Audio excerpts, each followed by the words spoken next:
Eu prometi voltar ao ouro e deixa eu explicar por que disso. Claro que a gente lê um pouco antes de encarar um assunto assim complexo como esse, né? Qualquer um, a gente tem que ler, na verdade.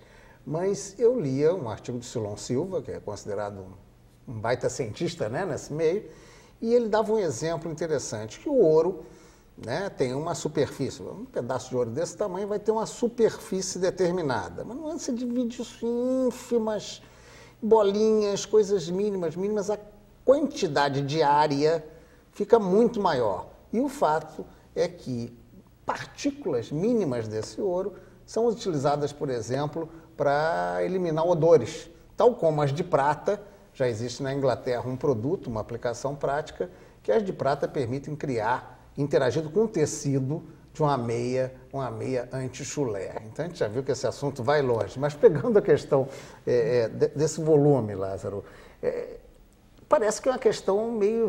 a gente falava aqui de volta ao passado, mesmo da cor do vidro. São duas coisas diferentes. São duas coisas diferentes. O que hoje nós temos com esses objetos muito pequenos é que a relação área-volume é muito grande. Se você pega uma barra de ouro, né, a relação área-volume deve ser da ordem de 1, usando unidades arbitrárias. Agora, quando você vai para uma dimensão de uma nanosfera, você praticamente só tem superfície, né? Então, uma série de fenômenos que dependem da superfície, né, eles ficam extremamente importantes. Coisa que não acontece se você pega uma barra de ouro dessas que são postas no Banco Central, sei lá onde. Portanto, não é só a cor que altera a própria... Isso e a maneira como esse corpo interage com o ambiente.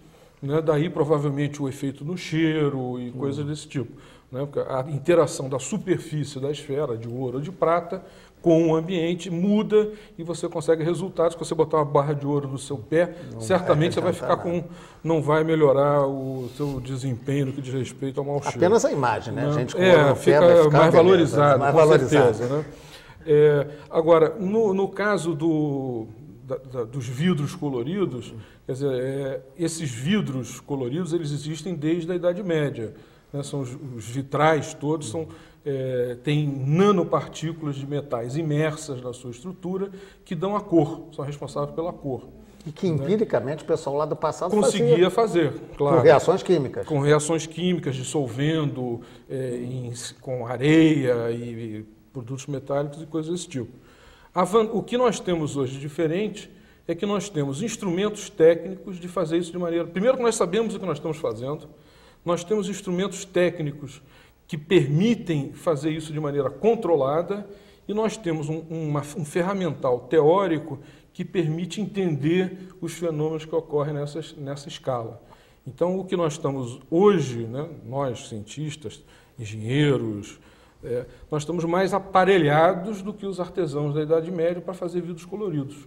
Né, aparelhados em todos os sentidos, não só vidros coloridos, mas uma série de outros produtos, né, que têm suas propriedades determinadas pela sua Talvez por isso, quando eu fui para o intervalo que você estava querendo apartear, essa sua noção, já que existe desde a Idade Média apenas a questão do aparelhamento, você estava contestando um pouco da Revolução também? Aí eu não iria, acho que aí você não precisa ir tão para trás.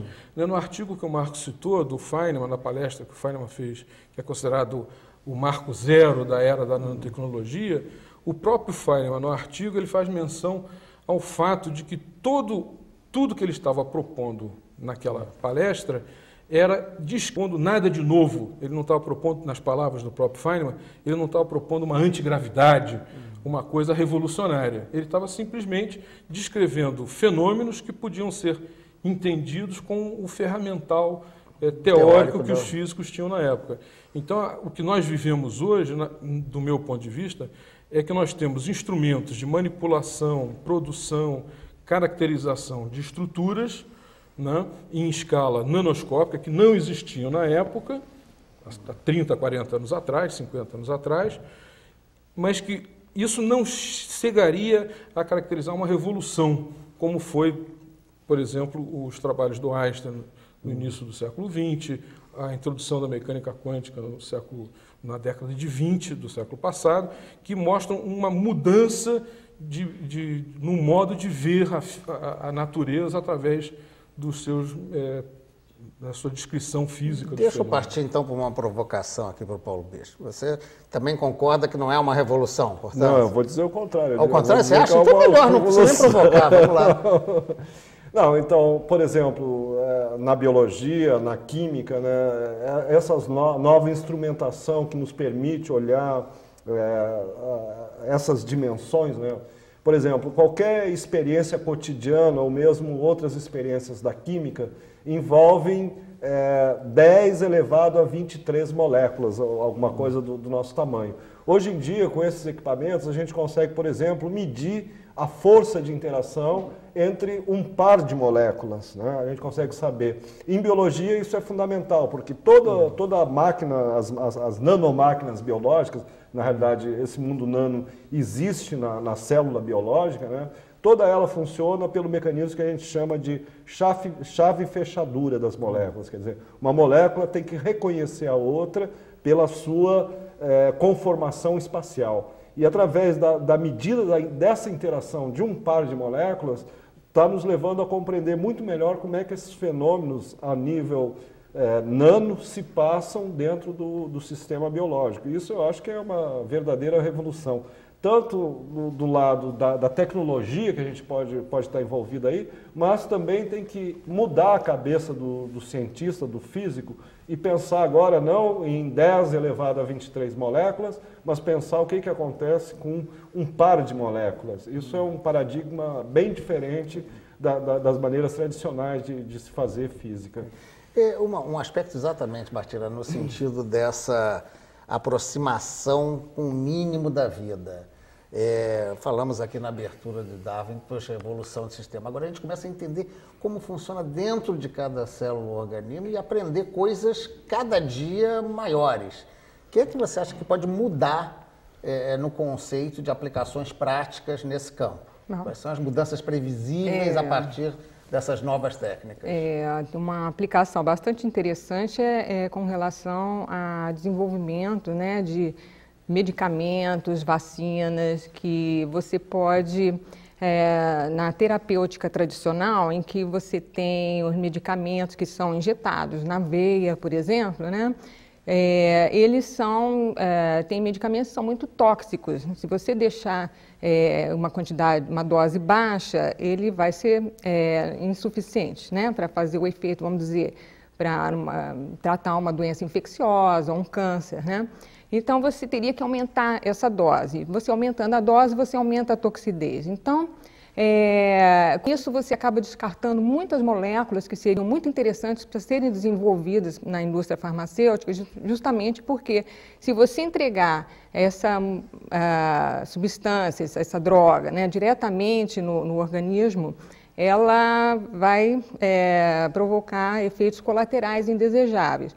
E a nanotecnologia está aparecendo uma coisa muito interessante de você poder formular, né, drogas e vacinas dentro de nanosferas, nanopartículas, que são de tamanho, vamos dizer, 50 nanômetros, né, um tamanho médio, que isso seria mais ou menos um centésimo de um diâmetro de fio de cabelo, para você ter ideia. Então, a droga, a vacina pode ser encapsulada dentro dessas nanosferas e elas, assim, vão ter uma durabilidade maior, né, no organismo, vai ser degradada de uma forma mais lenta, mas para isso você tem que desenvolver também materiais que sejam compatíveis com isso. Então, a partir desse entendimento das relações que o Bispo falava, você pode fazer com que ela tenha uma característica e vai reagir aonde você quer que ela reaja. Isso. Ela, além dela você poder desenhar, né, essa nanosfera de maneira a levá-la a um determinado câncer, por exemplo, você tem moléculas que você pode colocar na superfície dela, você põe a droga dentro e cobre essa superfície com moléculas que vão reconhecer aquele câncer, ou ainda você pode colocar junto com a droga ferro coloidal, por exemplo, né, que torna essa droga, você pode guiar, né, ela vai entrar na circulação, navegar, né, na corrente sanguínea, e ela reconhece o tumor, né, você pode colocar moléculas que façam com que ela pare no lugar, vamos dizer, um câncer no pâncreas, por exemplo, né? Porque você já criou com características de se aproximar e de interagir com isso. Isso, é uma maneira de você guiar, né, essa droga para o local, para o alvo que você quer que ela haja.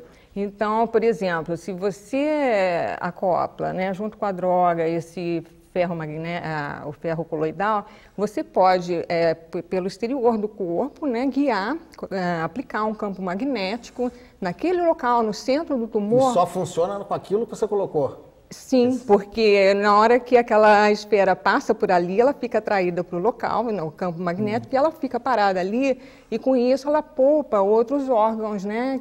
Porque a droga, geralmente, ela sempre tem um efeito colateral em outras células, que você não quer que tenha esse efeito colateral.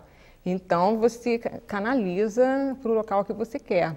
Então, isso chama-se vetorização de drogas, né? Você leva... Isso já está existindo? Já, tem a nível em aplicação, está experimental ainda esse caso de você poder fazer guiar, tá, né, para o local. Mas existe na terapêutica, já tem medicamentos que são nanoformulados. Tá, então vamos fazer o seguinte, vamos fazer mais um intervalo e na volta vamos ver essa questão de aplicações práticas. Marcos, se prepara aí que vamos ver as aplicações práticas fora do corpo humano também, certo, tá? Já, já.